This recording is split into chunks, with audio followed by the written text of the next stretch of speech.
You're watching Next Pitch, the student-athlete playbook for parents raising tomorrow's athletes. Welcome in.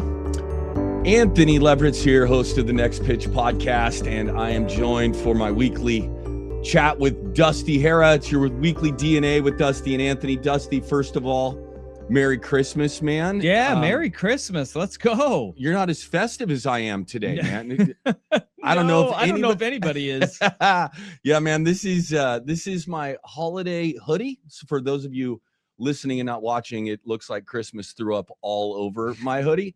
I wear this a couple times a year. I wear it during Christmas, but I also wear it when my kids have really annoyed me and I want to piss them off. Good. I put it on like in June or July and take them to the grocery store, and they're just horrified. So it is a dual functional. It's like a dual threat quarterback. I can wear it at Christmas and to annoy my children. Those are the savvy veteran parent moves that young parents need to know and adopt, because the ways that you check an annoying child, look, it's an art. Yeah. And literally you are wearing an art piece in order to make them upset. I love this. It is fantastic. And the thing that really annoys them is how much everybody tells me they like my hoodie, and they just can't believe it, man. It's like, where'd you get that thing? I want one. I'm like, this is great. So, all right, man, let's start with the fight, and probably not the fight that you think I'm going to talk about, because I don't consider that a fight.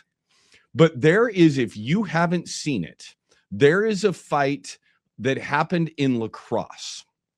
Ooh. And it's between two goalies. And I'm telling you, it is a fight for the ages. And it is a 26-second clip of two goalies just coming together in the middle, or I think they're called net keepers in lacrosse. Okay. And they just throw off the gloves. Oh. There's more punches landed in that 26 seconds than in the entire Jake Paul, Anthony Joshua fight combined. It is awesome. So if you have not watched it, you have to go watch it. I'm watching it right now, and I had not heard of this until you started talking. And here's the thing about goalies. Goalies' pads are so big. You see both of them take off their like chest protectors. Yeah. And these guys are not nearly as big as you think they are. No. But then it looks like one guy is significantly older than the other, and he went down to the ground pretty quickly, but he did not give up. These lacrosse players, they're wired differently. Oh, dude, I love it. And I want to know how it happened, because they're not near each other, right? They didn't have an interaction. They couldn't have, nothing could have happened. And I have questions, and if you know me well enough, when I have questions, I need answers. So I went looking for how this happened, and I can't find it. And lacrosse doesn't allow fighting, apparently. So this, somehow or other, this amazing fight happened.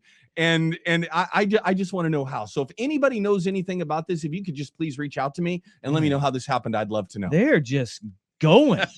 And the referees are treating it like the hockey refs, where they're just like, all right, we're going to see this through. Yeah. And then it just kind of ends. It's awesome. And one guy goes down early in the fight, and you think it's almost over, but he pops right back up, and they just let him keep going. The refs almost stepped in, and then they let it go. It is awesome. Do we even know what teams these are? Because it's like, I tried to zoom in my screen so I could see it. Rochester and Philadelphia.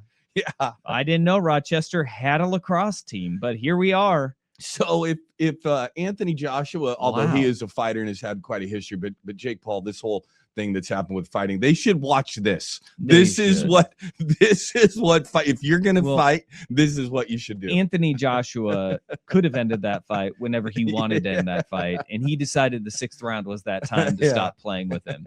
That was something. And this was an evenly matched fight, not a no doubter. My guess is if Netflix put this on their streaming platform, it's gonna get watched. It is fantastic, no doubt about it.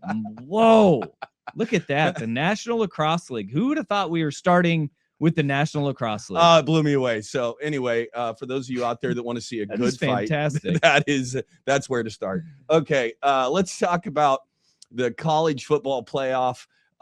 Couple games that weren't really a fight from the get-go. The one that you covered, Yeah. with Oregon JMU, and we'll dive into that a bit deeper. And then also the Ole Miss Tulane game. Those games were not great football games, and a kind of shed some light on. I mean, I think we all know this, the difference in talent level between what the Power Four is and the rest of the country is trying to do. And no disrespect to those teams. I mean, they play their butts off. They're well coached. I mean, they have good systems. They're just smaller, not as fast, and they don't have as many good football players. And when that happens at this time of the year with great teams, you're going to see what we saw. And it just, I don't know how they fix that, but nobody really wants to watch that. No, it wasn't. It was not competitive in either one of those games. And I'll give, and I know we'll jump into it a little bit deeper, but I'll give JMU a ton of credit for the fight that they continued to have as the game was in doubt and out of hand. But in the trenches is where you see the biggest difference. They're just bigger, stronger, faster. And usually that was exacerbated when it was FCS versus FBS. But now you're starting to see it, the group of 6 conference teams compared to the Power Four. There is a Grand Canyon size chasm between the two of them. Yeah, and people try to compare this to basketball, right? The March Madness, and you get the 5-12 upsets in March Madness. Basketball is just so different than football. You can have a guy or a player on the women's side just get hot and have a night, right? Yeah. You can have a special person that can carry your team. But when you got 33 guys that are involved in the outcome of that football game, one dude very rarely is going to make an impact enough to change that talent disparity on the scoreboard. Yeah, because so much can get blown up just at the point of attack. And I think if you look at really the Tulane Ole Miss game in Oregon in JMU, where that game was lost on the first series, and look, James Madison, they marched the ball down the field and got a field goal early in the game. Yeah, let's just, so we can dive into that game now. Go through it. You were there, obviously. Go through it. But that was, there were people that were panicked by it. And I watched that drive and I said, this is not going to go well for JMU tonight, because it was the same thing in the Ole Miss Tulane game is, all right, yeah, can you get the ball down the field? Sure. On your scripted plays, which you feel this is our best shot at our opponent. This is what we feel our best matchups are and where we can win. And in both of those games, and especially in the JMU Oregon game, I looked at the middle of JMU's offensive line, and they were 3 yards in the backfield. Bear Alexander and Amari Washington on that opening drive, where they absolutely dominated up front, to the point where there was one play that JMU sprung one for a significant run where it was such a wash in the middle of the offensive line. They took out other defenders of Oregon because they were pushing them back so far, and everybody kind of got out of their lanes and out of position. So even on that one, I said the middle of the offensive line, if they can't hold up on the opening drive, as this game wears on, it happened in Ole Miss Tulane as well. The rotational players that come in and are fresh legs, and all of a sudden it gets worse and worse as the game goes on. You saw that play out in Oregon JMU, where look, they had a double pass that had a little bit of success.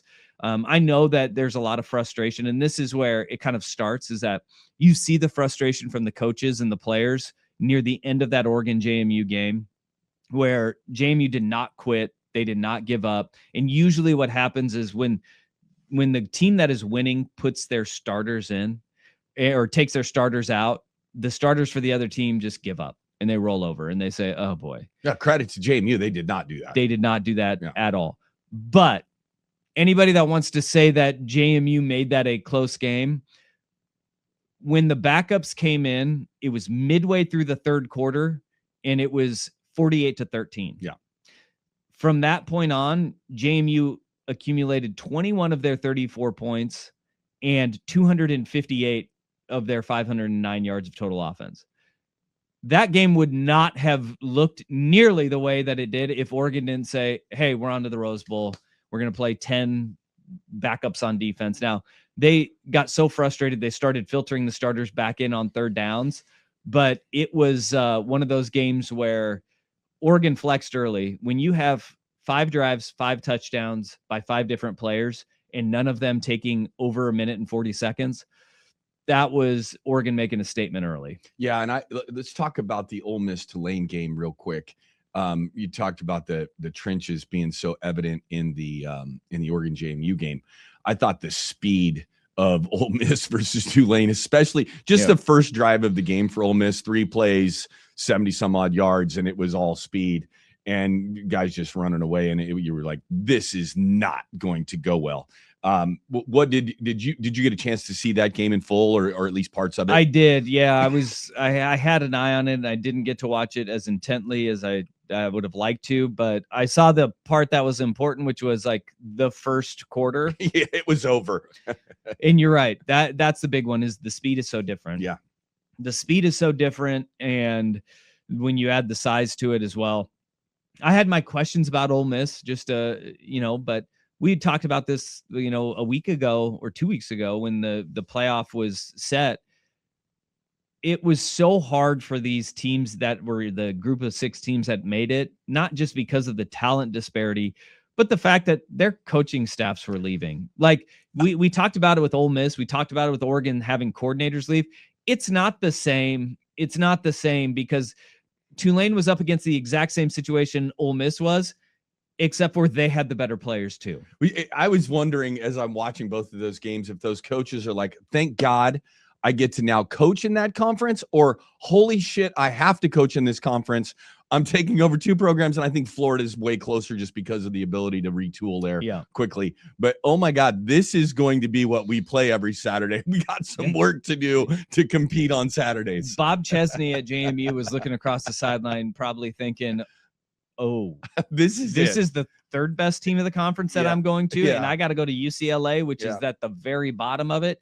There is a massive gap, and that Tulane game, I mean, when you just saw Ole Miss creating turnovers, they were the better team through and through. Tulane really did not have a chance, even though they did keep it tighter than I think a lot of people thought they would at halftime. I think, was it a 17-3 game at halftime? They were down 2 scores, but there was never a doubt that Ole Miss was the better team. Chambliss getting hurt, that was a bit of a concern. They lost a running back as well in that game. And those are the things that you just want to come out of them healthy. Yeah. And I think that is why you saw Oregon say, we're going to pull our foot off the gas. We're going to let this thing just go. But Ole Miss, they were the better team. Now we have a quarterfinals, which, look, we're all looking forward to these. And these are all going to be fantastic games that we have. But the group of 6 teams, getting 1 in, don't have a problem with. 2 is a problem. That doesn't mean JMU didn't belong there, because they belong there based on what the criteria to get in was. Totally. Yeah. And it's not their fault the ACC sucks. I think the bigger thing here is maybe reevaluating, hey, is it a Power 4 or is it 3, then the ACC, and then the group of 6?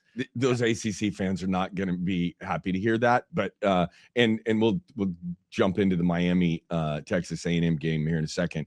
That's really the only viable program that they have right now. Mm-hmm. Yeah, Miami is, because Clemson's going through it. Florida State is going through it. Florida State is just in disarray. Tire fire right now. They've got a lot of issues going on there. Virginia had a very fine year. Duke is kind of consistently 8-4, 9-3 is a great year. If they go 10-2, that would be let's have a party. But it's not a great football conference right now, and that doesn't mean that it's not great in all the other sports, because basketball, we know, baseball, it's a incredibly strong conference. Track, it is. Football, it's not. Yeah, and that's just the stark reality of it. That doesn't mean they can't get it back on the rails, and Miami needs to be the standard bearer of it moving forward. All right, let's talk about now the 2 really good games. So different in how they looked on television. But Oklahoma, Alabama, the first thing that jumped out to me about that game is that Kalen DeBoer is a hell of a football coach. Mm-hmm. And the Alabama folks who had him for dead early on, and if he had lost this game that he should leave and go to Michigan. I first of all, I don't understand that. But they never blinked, and it's what a team game football is. I mean, Alabama ended up making plays in all three phases to be able to come back and win that football game. But when you're down like that and you get hit in the mouth like that, and then have the sort of the temerity and the discipline to stay in the moment and play every play, it was pretty impressive comeback. Going down 17-0, it was I give Kalen DeBoer a ton of credit. Like, we've seen this time and time again with Kalen DeBoer coach teams. He is great at in-game adjustments. He is good at keeping his guys in the game and, not checking out when they fall into a big hole. There's also an amount of luck that goes into it that you just can't coach the other team to do. I mean, there's two plays that really stick out to me. One of them was a third down where John Mateer kind of scrambles. He gets loose, and he could have picked up the first down with his legs, but he ends up trying to force a ball through the air. And it was a great throw, an incredible throw. He has a guy open in stride, and it bounces off the running back's hands. If one of two things happen, if John Mateer runs the ball, and he probably gets a 30-yard gain, 20-yard gain just with his legs. There was nobody around him. That is a first down that takes a bunch of time off the clock. And even though it was early, that would have made it 24-0. Yeah, that drive. If he just runs the football, puts his offense in a position to keep the chains moving, how much time does Alabama have? And do they go, oh no? If the running back catches it, he walks into the end zone. It's 24-0. And then can Alabama make that comeback from down 24-0 as opposed to 17-0, and how you have to adjust, and then do they start pressing? That was one of those big sliding doors moments. The other one was the punt that he just dropped it. I don't know. And the guy's good. He's really good. He's like one of the best punters in the country. He's going to play on Sundays. Well, maybe after that. And we saw, and that was the thing that was terrifying watching the weekend. It wasn't just that game. Punters and kickers, they struggled throughout the entire weekend, and that kind of set it off. And I was like, oh boy. Do you think kickers and punters are born with that mentality, or just once they decide to become a kicker and a punter that they become psychotic? I have no idea, but that was like, people were saying, dude, this guy's on the take. And I'm like, I don't think you can say it. And then you see the replay and you're like, ugh. No, I still don't believe that, but how does that happen? I don't know. I don't know. And then they have, one of the best kickers in all of college football, and he misses. And like, you think of those moments in the game and you say, if those don't happen, that's nothing that Alabama did. That's everything that Oklahoma didn't do. That's what I love about football, though. Yeah. Right? Like, over 60 minutes, it's those coaches and those players, all the prep that you've put in. And yes, there is luck. I tend to disbelieve in luck in sports. I think the harder you work, the more prepared you are, the luckier you seem to get. Yep. It's kind of a rule I follow in life anyway. But the idea, over the course of the game, you're going to make a number of plays, and you're not going to make a number of plays, right? Yeah. It happens. And it happens at every level in football across the country, on Saturdays in Pop Warner, on Saturdays in college football, and Sundays. Well, now in the NFL, they're playing every day of the week, pretty much. But the idea that your players over the course of the game are going to make those plays. Yeah. And look, Alabama had those moments too with their special teams where you're like, what is their punter looked like he was in slow motion trying to kick the ball. And JMU's punter, when Oregon blocked their punt, it was like, what?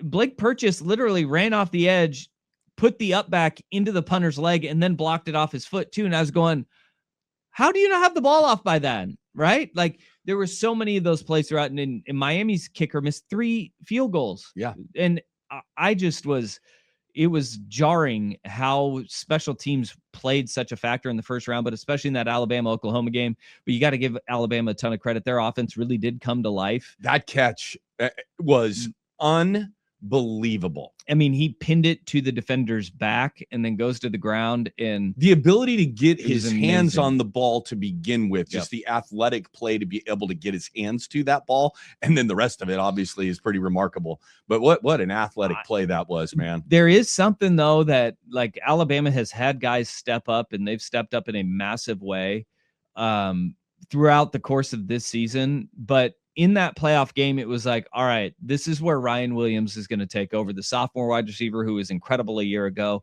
He only had one catch for 5 yards. I know. And a lot of that is Oklahoma and being the defensive-minded team that they are, just take away the best threat. But the way that Brooks and Horton and Bernard, especially with that catch, came up with massive plays, you're going, wow, Bama's got dudes. I'm just scratching my head on where's the disconnect with Ryan Williams this year because of how special he was last year. I know he's young, man. And I'm not just putting it on that because they're all young, but you know, starting at 17 years old is like, you are a kid. Yep. And you're a kid still at 18, 19, 20, but you're really a kid at 17. And maybe that has something to do with it. But the talent that he has is obvious. Yeah. It's incredible to know that you have that player there and he hasn't really been unlocked all season long. You know, last year he went 48 catches for 865. This year it's 43 for 636. That's a big difference. Yeah. And it's not because he's not getting the volume of catches that he had a year ago. I mean, that's almost 5 yards per catch that he is down from last year to this year. It's not a terrible year. What it's terrifying for is Indiana. Because you know how good he can be. That's right. And if he gets unlocked, that is going to be, and you know the talent is there. You know that the scheme can fit him. If he goes off in this quarterfinal game, I won't be surprised. But Indiana, that's one you got to keep an eye on because once he does get hot, he will not slow down. Yeah, I agree. Well, let's move on to last first round game. That looked like a throwback game to the 70s with different caliber of players. Miami and Texas A&M, and obviously a defensive battle. What stood out about that game to you? Texas A&M was hard to figure out all year, just kind of the ups and downs. They didn't have the toughest schedule, which people, kind of pointed to, and they in the great games the big games they lost or they didn't play great and were lucky to win. What did you take away from that game? Was that more about Miami being, kind of being better than them, or Texas A&M just not being very good and happening to have a great schedule and get there? Texas A&M was one of those teams that was hard to trust over the course of a year because they played with fire so often, especially when you look at like that South Carolina game where they were down at home by 4 scores and you're going, no way. But South Carolina just dribbled that one down their leg. The turnovers that had been a problem for A&M all year long, that is exactly what bit them throughout the course of this year. They had, I think, a -7 turnover margin heading into the year and were 11-1. And that is not the marker of a contending team or, I thought the committee did a really good job of putting them at 11-1, and they saw it, which is an 11-1 team should be up there competing with Oregon for that 5 spot of, hey, is this one of the best teams? They should be in a conversation. As 11-1 team. Do they deserve a bye in the first round? But there was just something about A&M through the body of work that they had, and especially with the toughest opponent that they played all year in Texas being a loss, like that really was emphasized in what we saw because 3 turnovers, 2 interceptions, 1 fumble. You're -2 in the turnover battle. That's going to doom you in games like these. But it also says Miami in big games and big moments. Can you trust them? We saw again clock management at the end of the first half being a massive issue for this Miami team. I don't know if we saw 2 great teams play. In Ohio State, just sitting there and waiting for them in the Cotton Bowl on New Year's Eve.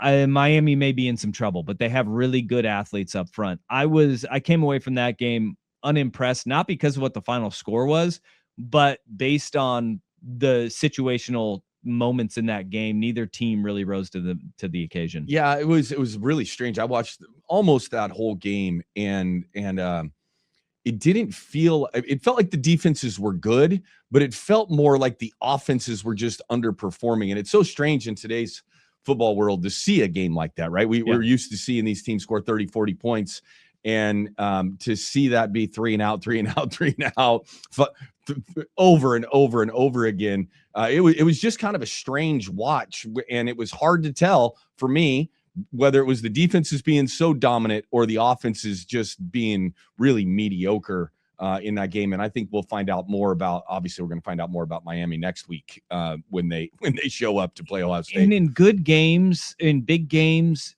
you cannot waste good field position. In Miami, wasted good field position over and over and over again. That's a great point. And that you just cannot have happen. Yeah. You cannot have it happen. Like if they make those 3 field goals and it's 19-3, you're probably feeling a lot better about Miami.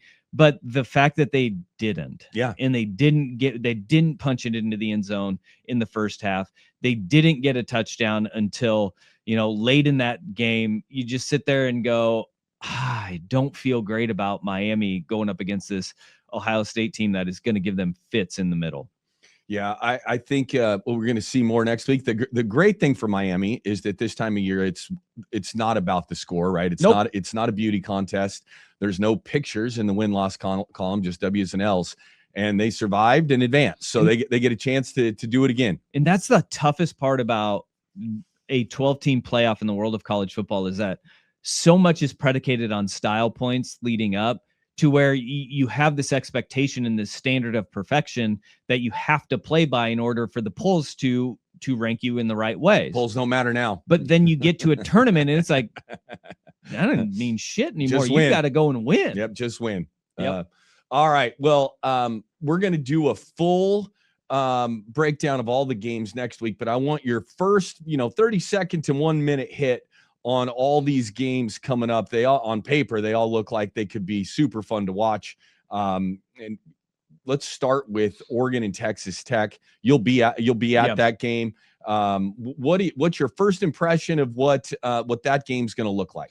I think it's beneficial that the way that the Bulls were slotted and the kick times were announced, that that Oregon Texas Tech fell the way that it did, because playing Texas Tech, say, in the Cotton Bowl in Dallas, Texas, would not have been good. Yeah. And I think that Ohio State, had this been a later game in the day, they probably would have preferred to be at the Orange Bowl. But it's a 9 a.m. kick Pacific time for Oregon, and that is a tough one. You have plenty of time to adapt to it, and early practice times are going to be super beneficial for Oregon to adjust the body clocks. But really what this game is going to come down to is which offense rises to the occasion. Both these defenses are outstanding. Texas Tech has one of the best front sevens in all of college football. I'm excited for this game. This game is going to be won on the defensive side of the ball.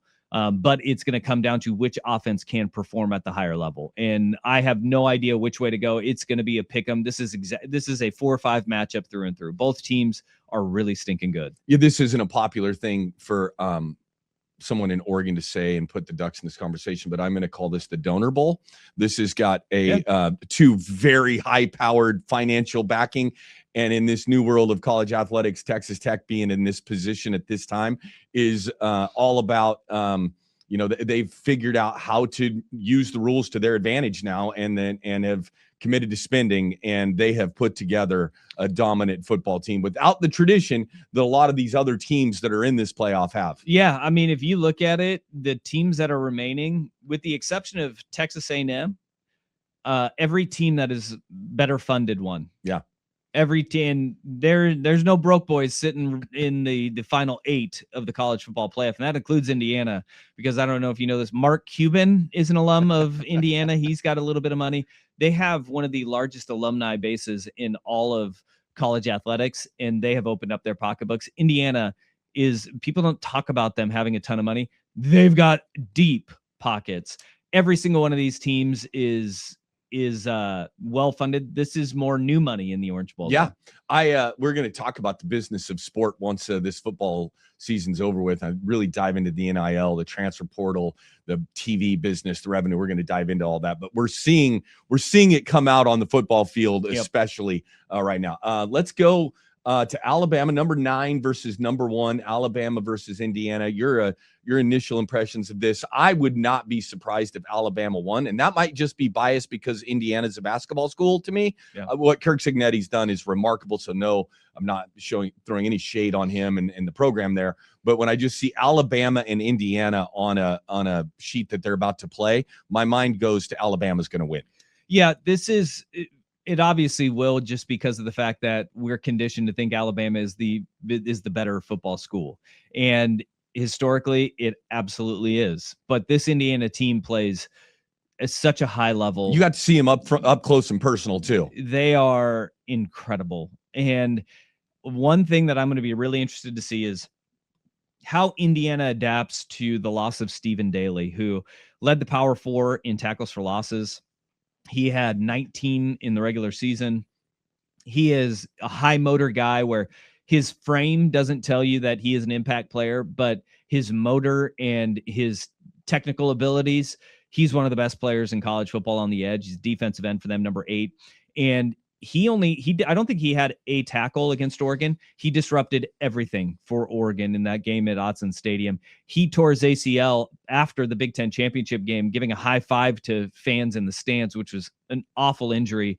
But here's the thing with Indiana is really stinking good. They are really disciplined. They are not the deepest team, especially on the defensive line. That rotation thinning up, how does that look for 4 quarters? And having one of your heart and soul motor guys not be in the lineup for you, that's going to be a big factor in this game. But I do like Indiana based on, if you go down in the check marks here and you say Indiana's defense does not get enough credit for how good they are. Fernando Mendoza in that offense is really stinking good. I think the advantage, and I looked at this with the Alabama-Oklahoma game, if it is good on good, right, which bad is better? And I think that the number 1 team in the country, you're talking about the offense going up against Alabama's defense, which is the inferior for Alabama. I think Indiana's offense is a little notch above, and I think Indiana's going to win. I can't wait for that game. I think it's going to be a really close, good football game. Ole Miss, Georgia, 6 versus 3, 2 teams that have already played one time this year. Georgia looked early in the season, didn't look like not that they weren't a college football playoff team, but they didn't look like they had, and credit to Kirby Smart and his staff. By the end of the season, they looked like Georgia. They looked like they've always looked, a bunch of NFL guys running around on a college football field. What do you think of that game? Does Ole Miss come back to earth here now with the change, or do you think Ole Miss has a chance? I think what we've seen from this Georgia team since the last time they played Ole Miss, which they won in a shootout. What was the score of that game? It was like 45 to 35 or something. It was a lot to not quite as many. Yeah. Since that game, Georgia has not allowed more than 21 points. Yeah. And that's the biggest difference of what we've seen in the back half of the year as opposed to the front half with Georgia's. Their defense has tightened up and they've become absolutely terrifying. Yeah. And that to me is going to be the difference in this one. I like Georgia. The idea of this next game is kind of intriguing to me. Miami, Ohio State. In fact, this might be the most intriguing matchup of all of them for me. Having paid attention to the ACC this year and then watched that game against Texas A&M, as good as Ohio State is, this could be a blowout in my mind. Mm-hmm. But I mean, you got to give Miami credit. They've gotten in. They did beat Texas A&M. So, what are you expecting to see in this? I mean, Ohio State just in a walk away, or do you think that Miami's able to make it close? I think Ohio State flexes in this one. Okay. You don't think the rust is gonna to harm these teams? Because this is a big story last year, right? Was the rest versus rust. You think Ohio State is going to figure out how to knock that rust off and be good to go? Yeah, the one thing that is, can Ohio State stop Malachi Toney, who is a freshman he's incredible. He's a game changer. He's explosive. But, I mean, when the line opened on this game, I think it was Ohio State -10. And that is a massive number for a college football playoff. And they're accounting rust into that. So yeah. Vegas probably thinks that Ohio State is two touchdowns better. favorite. Yeah. And that to me if there is no rust, Ohio State may just blow the doors off of them. It will be interesting though. I know Ryan Day said on Monday that he's going to take over the play calling duties. Brian Hartline is going over to take over a head coaching job after the season is over at USF. So it's Ryan Day calling the offense again. I think that isn't a bad thing. No, I think it can be just as good for Ohio State. And look, they got weapons all over the field. I think Ohio State is head and shoulders superior. I would have said the same thing if it was Texas A&M. Would have said the same thing if it was Notre Dame or Texas in this game. Ohio State is just that damn good. They got a lot of NFL players on that team. They do. And look, the reality of it is that Indiana, the 1 seed, kind of gets the short end of the stick again with getting an Alabama team that it can be just as scary as anybody in the country. All right. Well, let's shift to the NFL, where every player on the field is an NFL player. They sure are. What a week for the NFL. Let's start with the Bears, man. I want we're going to dive into the kind of the youth movement here overall in the league towards the end of this segment. But I'm super. Ben Johnson just must have something special about him. He has unlocked Caleb Williams, and that throw that Caleb made at the end of that game is as good a throw as any NFL player has ever made. Like there's guys that made just the same throw, but that is an elite throw, man. And that in a huge moment. And I just could not be more impressed with what Ben Johnson has done, the way that he has transformed that organization, and being in the playoffs at this point in time already is pretty remarkable. Paralysis by analysis was the big bugaboo with Caleb Williams, whether it's at USC or his first year in the NFL, which was just holding on to the ball too long, trying to stay on that read and wait for them to get open. You can't do that in the NFL. Windows open and close so quickly. And that's one of the things that Ben Johnson is incredible at, conveying to his quarterbacks, and what makes him special as a play caller. And it is what happens in the week leading up, in that preparation for the quarterback to be ready for everything and know exactly where to go if something isn't there. And we've seen that with Caleb Williams taking that jump forward, but we've also seen the regression with Jared Goff in Detroit, because that voice is not there. That preparation is not there. You could take as much as you can from Ben Johnson, and what we've seen is Jared Goff without Ben Johnson now is a far better player than it was prior to being paired with Ben Johnson. But what is so different is whatever that secret sauce is that gets him ready on game day and has the right call at the right moment to unlock that preparation in the week leading up. And we're seeing it with Caleb Williams. He has all the talent in the world. And I love what the Bears have done to support him. Yeah, they've got a great roster around him, right? He's not having to do it by himself. Yeah. And we talked about this early. It's the ultimate team game. You can be great as a player, and if you don't have guys to throw it to, guys to block it for you, guys to stop the run on the other side on defense, good special teams, you're not going to win, right? And you're in a bad situation. And it's amazing to me what one guy can do in Ben Johnson in changing the trajectory of an organization. Yep. Just the conversations about them is how poorly they've been run, how bad they've been, the decisions that they make. And you bring one guy in, and this is what happens. I'll tell you though, in that, with the Bears and their story, it should be celebrated, and I'm thrilled. They're 11-4. Yeah, they are really damn good. Yeah, I have my questions though about, are they ready in the playoffs? Yeah, and that's the larger question of this changing of the guard as it is in the NFL right now. But if Jordan Love doesn't go out with a concussion in the second quarter of that game, does that throw from Caleb Williams matter? Yeah, maybe not. Right? Maybe not. But it's the NFL though, man. It happens in every single game every week. And it's 100% injury sport. Yep. And you have to be ready for when things go to disarray, and the Bears finding ways to win games. Hell yeah, that should be celebrated, because everybody goes through it. And look, the Bears are one hit away from, that being Caleb Williams instead of Jordan Love. speaking of quarterbacks and narratives and Sam Darnold, man, that Rams-Seahawks game, Seahawks-Rams game since the Seahawks won. What an incredible moment for the Northwest football fan. But Sam Darnold, you know, the kind of dumpster fire that he went into in New York, and then kind of to see his resurgence. We've talked a little bit about this before, but that moment to make that play, especially since he had made a couple bad plays along the way, it talks a lot about his character and his talent. The dude is obviously unbelievably talented, but to stand in there, deliver that ball, get that 2-point conversion, some of the throws he made prior to that to get them in that position to have a chance to win, and then what Mike Macdonald has done there with that program is remarkable. I'm no words for what that game was, because that was crazy. So weird. It was the weirdest football game I've seen. The 2-point conversion that bounces off a defender's helmet is a lateral in Zach Charbonnet, because he's a good human being. No other reason except for he's a good person, because he wasn't recovering that football. Yeah, the announcer said he had the presence of mind to pick it up, and I think you're right. He was just picking it up to hand it to the refs because he's a nice guy. And most guys would not have done that. They would have just been like, whatever. Dang it. There were 21 other guys on that field that could have done the exact same thing that Zach Charbonnet did, and none of them did it.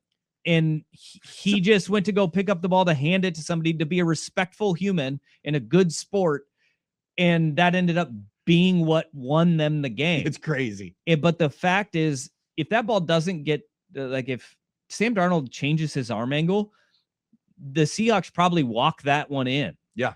And the fact that the Seahawks had to convert 3 2-point conversions to win that game the way they did. And I love that Mike Macdonald said, wait, we've already run our 2 best 2-point conversion plays. Let's run the third one to just end this, because this is America. We don't end games in ties. That's right. And he was like, nope, we're going to go for it, and we're going to go for a win, or we're going to lose this game.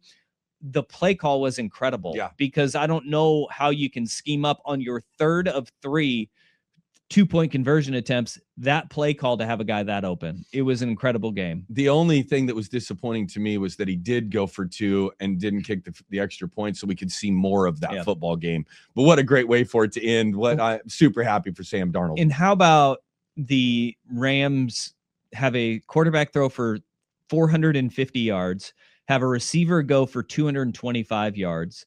They don't turn the ball over and they lose. That has never happened in the National Football League, but it happened on Thursday night. It was crazy. It's the game that just keeps giving. It is so much fun. All right, let's switch over to the AFC. Broncos lose, Pats win, creating some drama still down the stretch here. A bunch of teams left could get that number 1 seed. And the Broncos are such a weird team. Yeah, they've won a lot of games, right? And it's kind of the Texas A&M thing for me. Are they that good, or have they just figured out when you win that many games, you're good? There's no question. But are they elite and the top of the league? What is your take on the Broncos? I'm a Patriots fan. I've been a Patriots fan my whole life. And I want to get that out of the way when I say I trust Denver more than I trust New England. Really? Yeah. Because of the division that they play in. When you have to play the Chiefs twice, when you have to play the Chargers twice, there is a level of okay, they are a little bit more tested than what New England is. Last night they threw it up on the screen during Sunday Night Football, but the combined win percentage of the Patriots opponents is like 35%. And we thought, like, looking at the schedule as the Patriots were going on that winning streak, like, oh, hey, well, Baltimore's going to be a test where they figure it out. They're 7-8. Yeah. And they lost Lamar Jackson in that game, right? Like, I don't know which teams to wholly trust right now, but Denver, when you look at the pelts that they have on their wall, they have beat the Eagles. They beat the Texans. They beat the Chiefs when the Chiefs had something to play for. They beat the Green Bay Packers. Like, they've got some legitimate wins. Their schedule as a whole hasn't been good, because when you're bad in the NFL, you play bad teams, but they were a playoff team a year ago. New England has been feasting on a bunch of really bad teams just because of the schedule and the way that the NFL power ranks their schedules from one year to the next.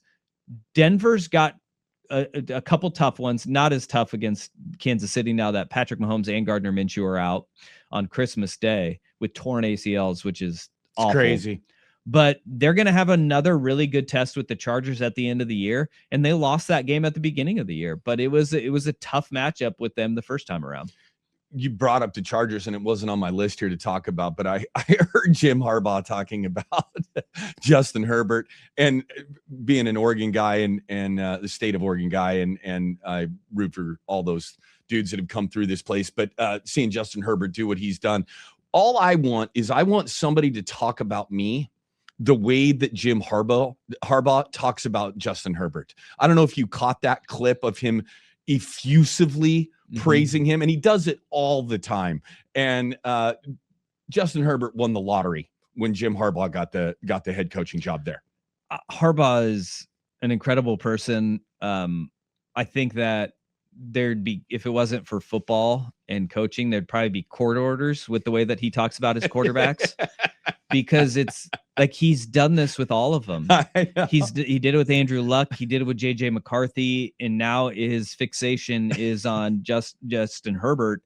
Jim Harbaugh is a ride or die. He is a guy that there's nobody that is going to be more in your corner. He's got your back than Jim Harbaugh is with his quarterback. Like, he loves Justin Herbert, but you can see how much that mental side of it means to players. Yeah. Like, knowing that no matter what happens, your coach is going to unconditionally love you. That's right. Is a really important thing. And you're seeing Herbert is a tough son of a bitch, man. Man, is he ever. Playing with the broken, I don't care if it's on his non-throwing hand. Dude is going under center, and I don't know if anybody has ever taken a snap from a good center. Even if it's not your top hand, that ball is coming in hard, and he's going under center. He is stiff arming people. That may not be his best move. When a quarterback says, like, hey, how did the x-rays come back post game? And he's like, I mean, I guess pretty okay. It's not like, terribly fractured. It's like, yeah, it's still broken. He is playing at an incredible level. And I think it's really fun to see how many fresh faces, new teams are playing so well in the NFL. Yeah. Okay. Let's talk about your team quickly. And then we're going to dive into this youth movement here in the NFL with these young quarterbacks and young coaches. And we can start with Drake May. I think, for my money, if I'm having to go redraft the next 5 years, Drake May is my guy. And I was actually last night watching this and was so glad to see him show some personality, because he kind of looks like a robot out there most of the time.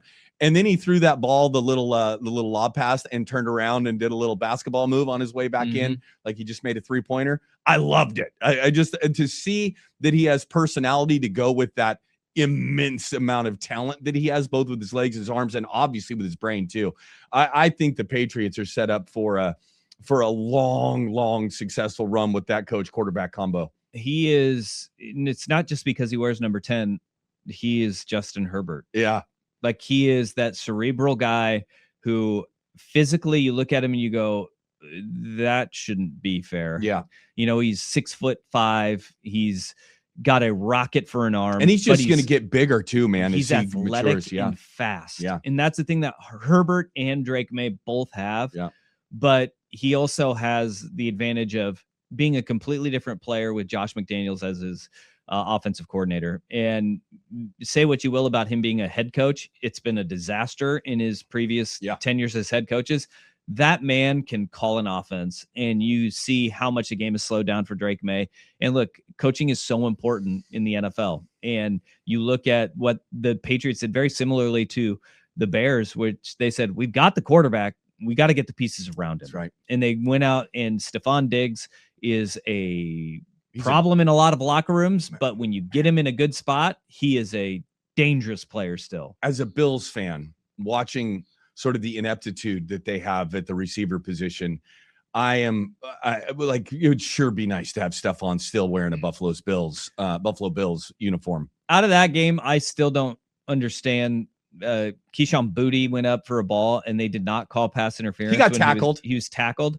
Maybe if you tackle him, they don't call it. Maybe you have to push him, shove him, grab the jersey, but a tackle doesn't count anymore. We saw 3 offensive pass interference calls have in the Seahawks-Rams Huge game. impact. We saw 2 of them in the final stand on the goal line in the Lions game as well, where it was like we saw multiple offensive PIs, but that one was not defensive pass. I couldn't believe it. I just was sitting there going, but how? How? Yeah. How? Maybe they just weren't watching it. It was they were wondering if he caught it or not. It's like, how about watching him get tackled first? Well, Drake May's not the only young quarterback. We already talked about Caleb and Ben Johnson, but I think, very quietly under the radar, Duval has had a huge impact on Trevor Lawrence and the Jags, and maybe even more to prove his point of how good he is. You kind of look at the regression. I know Baker's had some injuries, but you look at the regression that Baker's had. I just, there's so many guys in this playoff run right now that have never been to the playoffs or never won a playoff game. And it's pretty cool to see the changing of the guard. The NFL is in a great position going forward with these young coaches, young stars. And it's what I love about the NFL. Young and talented beats old and shitty, man. Yep. Like, they don't just recycle like the rest of some of these leagues do. They go find and are looking for that next young guy that's going to be the game changer for them, and not afraid to take a swing in most of those organizations to make an impact. And you're seeing it happen. Coaching matters so much with your young quarterback. And I mean, it's kind of been like the theme of this NFL conversation that we've been having, whether it's Caleb Williams and Ben Johnson, Jared Goff, and what happened with his minor regression, Baker Mayfield in Tampa. But you can also say, like, that fit with who your coach is to your quarterback, the team that Trevor Lawrence and Liam Cohen beat, and with Bo Nix and Sean Payton, that matters so much. Yeah. And that coach, that play caller to quarterback relationship and rhythm is so dang important. And like, you can even look at it, the Buffalo Bills with Josh Allen. Yeah. They hit another gear when Joe Brady got there, and that's kind of what made them take off. Patrick Mahomes is not the same quarterback if he doesn't have Andy Reid as his play caller. Sam Darnold, we saw that resurgence with him when Kevin O'Connell became his play caller and unlocked a little bit of confidence and a rhythm of preparation and a rhythm of play calling that made him incredibly special. And that's exactly what you're seeing with Trevor Lawrence and Liam Cohen in Jacksonville. It is a perfect match, and they are playing at an incredibly high level. And sometimes when you have a player as talented as Trevor Lawrence is, you don't have to be the hero. Just take what the defense gives you. There's an adage in quarterbacking, and it can kind of go back to that John Mateer play in that Oklahoma-Alabama game, which is, you can't go broke taking a profit. Take the small wins. You don't, a big investment can go and backfire in your face with disastrous results. But if you can't go broke taking a profit, as small as it is. Take the 5-yarder. Take the sure first down over this might be a touchdown. And that's what we've seen with Trevor Lawrence is, hey, if you can always make those small profits and start putting that money in your pocket, big things are going to happen for you down the road. Well, I think it's a lot of fun for the rest of this year, but I think for the future of the NFL and the way that quarterbacks are developed at a young age here in our country now, I think that the league is set up with the rules the way that they are, the talent that is there, the young coaches, the innovation, and then the talent that these young dudes are bringing to the field. It's going to be a lot of fun to watch going forward. No doubt about it. I'm really excited because they're young coaches and young players that the changing of the guard in the NFL is happening in front of our own eyes, and it's really fun to see. It is fun. All right, man. Normally you ask me a question, and we will get to that here, but I with the holidays being here, you're gonna get to know me a little bit better. I try to find something weird to read on a regular basis. So I went and Googled strange holiday traditions around the world. Okay. And I want your take on this. This is from Spain, Catalonia, Spain, and it's called, and I'm going to get this wrong, so I apologize to people who speak Portuguese. Cagatiao, I think is what it's called. Okay. But it's known as the defecating log. Oh. This tradition involves a hollow log with a painted face that children feed treats throughout December. On Christmas, they hit the log with sticks while singing songs encouraging it to poop out presents and sweets. What is your take on Kagatiao? Are you in or are you out? I am out. I can't believe how that became a tradition. So that was my first thought. How does that, what do you think the beginning of that was? I don't know. I think it involves some further research by me to dive into that later today with my kids. They'll love it. To bring this full circle, I think that this may have gone back to before you could get a sweater the hoodie the way that you did, a way to just, your kids are being annoying. You're like, yeah, go poop on that log. Maybe you'll get a treat. Maybe that's how it started before mass production of holiday sweatshirts were around. Well, I'll tell you what, I'm going to do some research and I will let you know next week what the beginning of that tradition was. It's funny that you say that because I saw one that popped up for me in Peru. They have a Christmas tradition called Takanakui. Takanakui. Well done. Okay. Members of this community in Cusco, Peru, they resolve conflicts that arise throughout the year by on Christmas going out into like the village and just challenging people to a fist fight. Perfect. And then basically what happens is like, you're like, hey, remember back in May? You remember that when you cut me off when we were driving? I want to kick your ass now. So what they do is they, like, everybody was like, all right, well, time to fight. And then there's the only rule is that you don't hit somebody when they're on the ground. So okay, that's a good no rule. Hitting when they're down. Yeah. Once the game is over or the fight is over, you go and get drunk together. Perfect. Sounds like a bunch of teams I coached as a young coach. And so, well, not that I was there with any of those for the resolutions. Fights in practice, resolution after. But what they like, it started as resolution to love triangles and land disputes. And now it's just like, you know what? Let's go. You pissed me off. Let's fight. And I don't know what the kind of the neighborly relations are there, but I would assume that it's improved. I bet it has. You know that you're going to have a chance of getting your ass kicked on Christmas Eve. You might be nicer during the year. I would rather do that than poop on a log to see if candy comes out. All right, man. Last thing today, pop question for me. Yep. What do you got? So we're finding out now that Notre Dame and USC will not be playing in football. The Notre Dame is having scheduling issues because they're an independent and refuse to join a league. And I actually, for one, am happy USC is not going to play them, because don't give them those quality games that they need to bolster their resume. Force them into a conference, please. I agree. If you're not going to play by the rules that everybody else plays by, you should be frozen out. But the jeweled shillelagh is a great rivalry trophy. It's a great rivalry in football. What is your favorite rivalry in sports? Wow, man. I've gotten a chance to be a part of so many of them. I think, having coached at Utah, my least favorite rivalry was the Holy War. I talked a little bit about to you a couple weeks ago about the tradition of putting a BYU sticker or tape into our shoe and stomping on it throughout the entire game. But that made me a bad person. I don't know, man. Growing up, I think it was the Yankees and the Red Sox, and I was a big baseball fan as a young guy.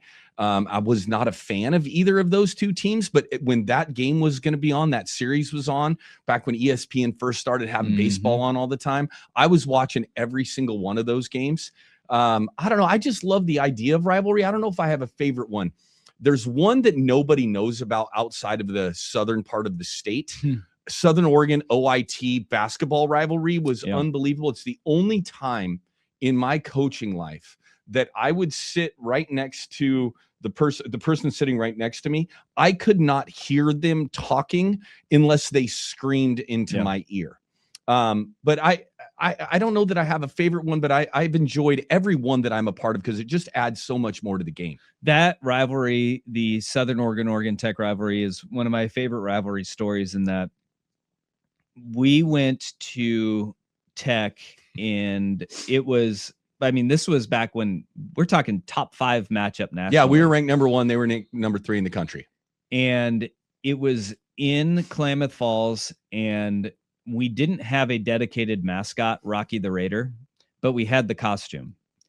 And we rolled out Rocky the Raider, and he comes out of the tunnel where the team came out of, but he had to go in front of the OIT student section on the baseline. OIT's student section got lippy with Rocky, and he gave, as mascots do, kind of did like the wave, like, ha, ha, ha. One of their fans slapped Rocky the Raider, not knowing who was in Rocky the Raider's costume. And I'll just say we did not have Rocky the Raider after that, because it was one of our defensive linemen, a guy by the name of Anthony Scalamari, who was, I did not know very heavy-handed and did not like that one. I knew there were fights in the stands. I knew all that went on. I got a technical with 4 seconds left in the game there, told a referee that it was a horseshit time to make that call, and only he heard me. Yeah. And he teed me up, and it cost us the game at their place. One of my least proud moments as a coach. But you're right. I mean, for the kind of the passion and the how much those games mean to the region, and games like that matter to the people in them, but they matter in recruiting in that level. You take that to the Duke, North Carolina, and like those things really matter. And those rivalries, if you ever get to be a part of them, they're pretty cool. Well, the only saving grace for that OIT student section was that no punches were landed, because there was an officer that saw it all happening and stepped in right away.